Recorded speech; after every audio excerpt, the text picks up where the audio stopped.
all of us have, I'm sure, had some experiences with credit cards in one way or another. But when you start to look at, the 10-year Treasury being about 1.36 last time I checked, they're charging these folks 16% interest on these credit cards. I mean, it's like, I hate this.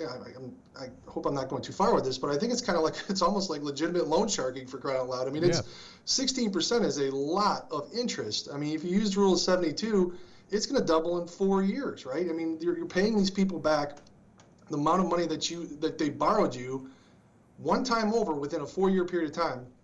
And how often are the people actually paying off the principal, right? So to me, the credit card is something that you've got to use as a last resort, almost like an emergency when you're in that younger age, if at all, right? Frankly, just don't even use them, from the get-go. Don't get in that bad habit, and do whatever you can do to avoid it, because it's a big trap. You mentioned that habit. Yeah, you mentioned that habit. I think that's key too, because if you continue that trend into your adult life, how many people still put their vacations on a credit card, right? Yeah. If they're going to do what they want to do, even if they have to borrow the money to do it, and that's a recipe for disaster, John. Well, I think that there has been a good trend in this country over the last few years of people paying off their credit card debt at the end of the month, and there's different philosophies about this. I know some people say, well, you're dealing with the devil here, and they're going to get you one way or the other, and there is really some psychological studies that have been done on using plastic and even a debit card, that you actually feel physical pain when dollars leave your hand, but it's not that big a deal when you swipe the card.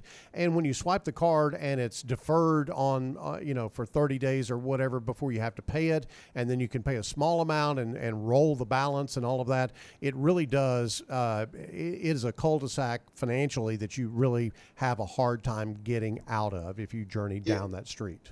Yeah, John, the term that they use in behavioral finance world is called layering, right? So they separate you from the actual exchange of the cash by using that plastic. It's similar to what they do in the casinos, where they take your hard-earned money and they give you chips. And what happens is people are just more loose with their finances when they can't actually see the dollars being exchanged. And so a good habit, a good way of correcting that, in my opinion, is go to the bank, get the cash, put the cash in your pocket, and when you're exchanging that cash with folks, you're a lot more frugal with how you invest. And a lot of my friends will say, okay, well, I just use the credit card so I can get the points.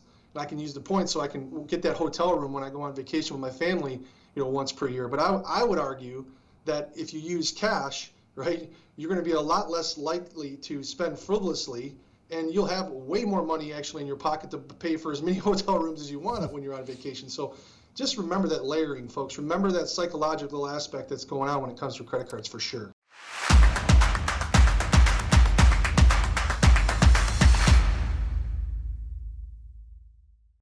Want more content like this delivered to your inbox weekly? Visit fastest4.com to learn more.